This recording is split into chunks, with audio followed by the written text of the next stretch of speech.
Well, here we are again. Another terrorist attack. Over 80 people killed, last count. Hundreds wounded. Families, children, ordinary people trying to live their lives, enjoying a national holiday. It seems that this is destined to become a weekly occurrence if the current trends are not altered. And it's very difficult sometimes to see this happening over and over and over and over again, and nothing is done to stop it. Nothing at all. We have the same spineless leaders who come out from under their rocks and tell us that everything is fine, everything is under control. This has nothing to do with Islam. We don't even know what the religion of this person is.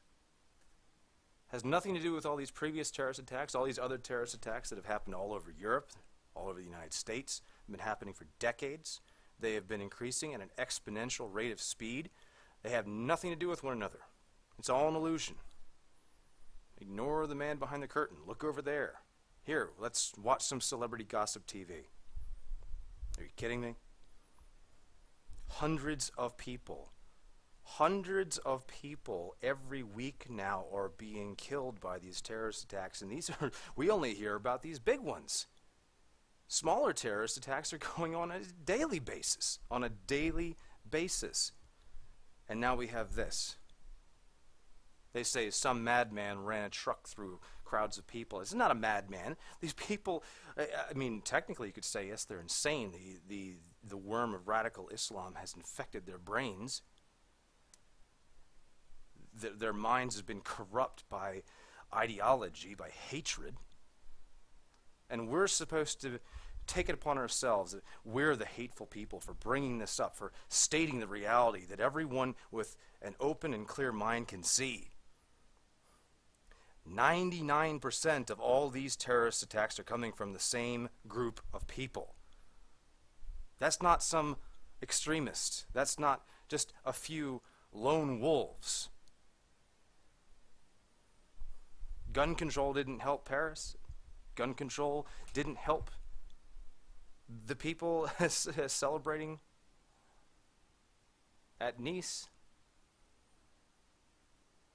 There's nothing that the government has enacted, nothing that they're suggesting that is making a difference, and nothing that they will suggest that will make a difference, because they are blinding themselves. They're trying to blind us to what is going on. So we hear already, he was a criminal. This person had a criminal background. Well, we should have picked up on that. It had nothing to do with his religion, had nothing to do with the beliefs in his mind, had nothing to do with that at all. He was just a criminal. He was a petty thief. There's a lot of people that have committed petty theft. Are they all going to run trucks through crowds of people, try to kill as many people as they possibly can in the shortest period of time, take out a gun and start shooting? Is that what a petty criminal does? Don't jump to conclusions. Don't jump to conclusions. We want to make sure that nobody's jumping to any conclusions, because we wouldn't want you to see the truth. We wouldn't want you to start connecting the dots.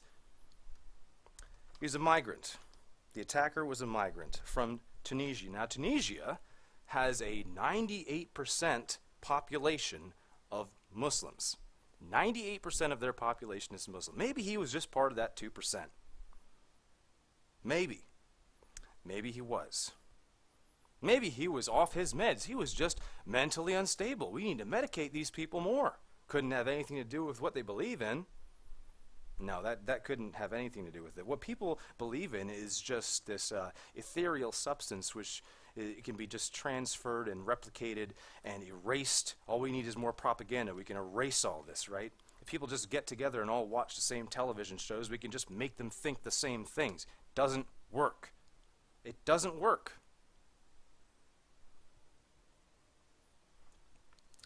I was watching Russia Today when the story was breaking. and they had a commentator on, a so-called human rights advocate. A human rights advocate. Who immediately started talking about how this was probably the result of some right-wing terrorists, because right-wing terrorist groups have been attacking all over Europe. Really, all over Europe. Right-wing terrorists have been attacking all over Europe. Maybe you could direct me to where, I don't know, one instance of that can be found. One. Right-wing terrorists. Where?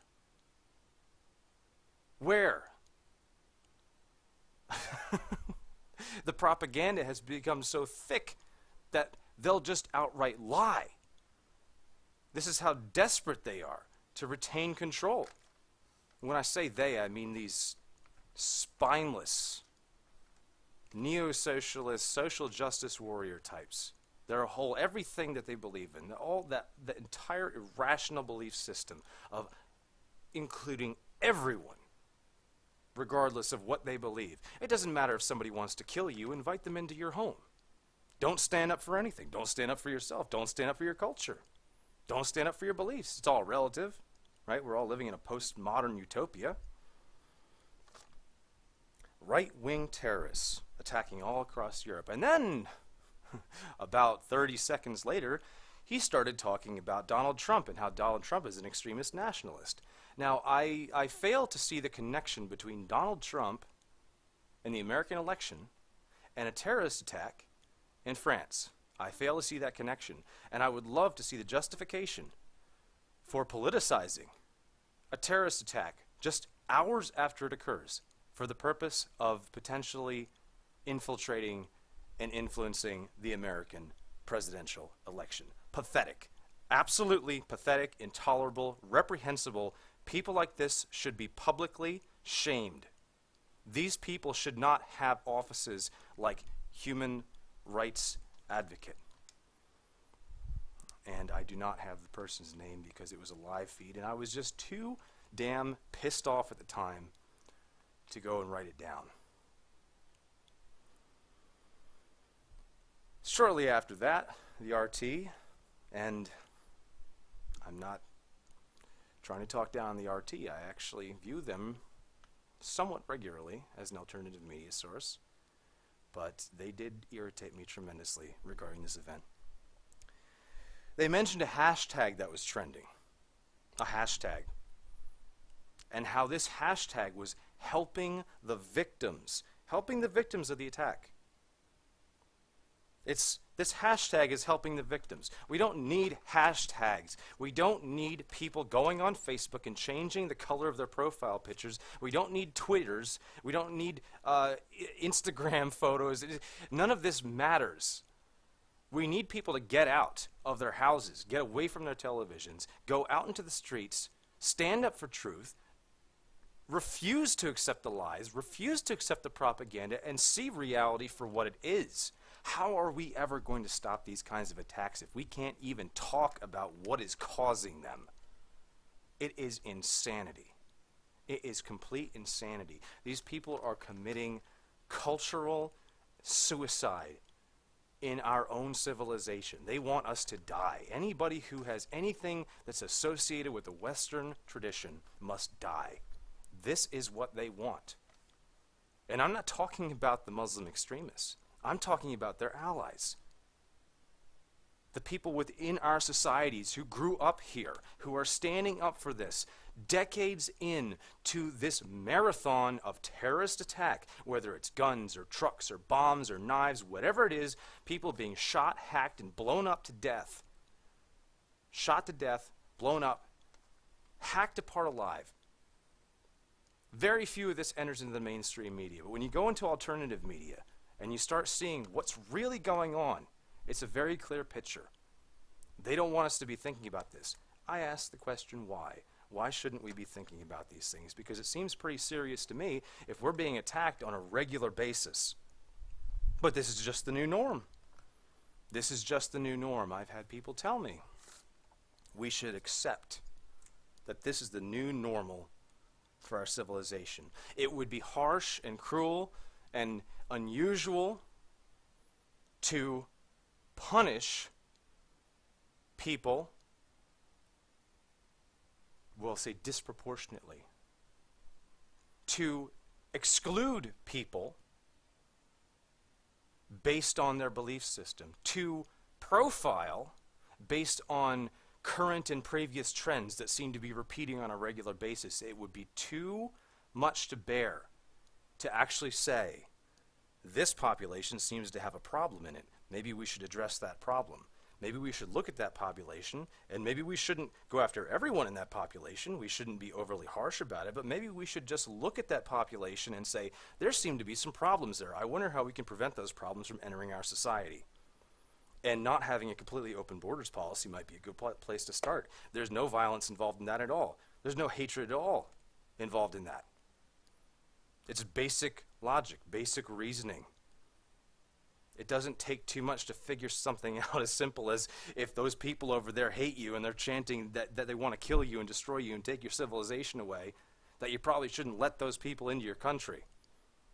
But that's too cruel. That's too cruel. So we need to let these people in and accept that terrorism and terrorist attacks are the new normal. We need to accept it. We need to see it on the news until it doesn't affect us anymore, and then just accept that at any moment there could be somebody lurking around a corner ready to blow us up. Are you kidding me? Are you kidding me? This is the direction these people want to head. They want to head in this direction so that they can get everybody so numbed and so succumb to their propaganda that they will just abdicate and surrender to this new globalist agenda. It's absolutely disgusting. Absolutely disgusting. And what is the attacker's name? The person, we can't be sure. He could be anyone. He's probably a right-wing nut job. Every time there's a terrorist attack, it's a right-wing nut job until they find out it's not. The right-wing nut jobs, they're everywhere. They're lurking around every corner. They're all Nazis waiting to kill everyone. What's his name? Muhammad. That's his first name. That's probably all you need to know. Now, I'm not saying that all Muslims are bad people. I'm not making any statement about race because I don't think it's about race. But when you have a certain demographic of people that voluntarily associate, it's not race, it's not sex, it's voluntary, religion is voluntary. When you have people who voluntarily associate with a certain belief system, religion is a belief system, and that belief system happens to be very highly correlated with certain actions, the logical course of action is not to say that all of those people then will commit those acts. That would be extreme. But the logical course of action would be to say there is a problem with a trend of these acts coming from this community. If we are going to defeat this enemy, if we are going to secure a future where we don't have to worry about going to the beach or going on vacation because we might get blown up or shot or stabbed to death, we are going to have to look at this situation with logic, with unbiased thinking, tear off the propaganda shroud that surrounds us from the mainstream media, and ask the question, what is going on? So what is going on? I ask you, what is going on? Get away from the mainstream media and ask yourself, what is going on, and why can't we talk about this issue? Why is it not allowed? Why is it anytime anybody brings up something like this topic, they are automatically branded a racist, shunned socially, thrown out of the mainstream media, and ostracized? Why? Why?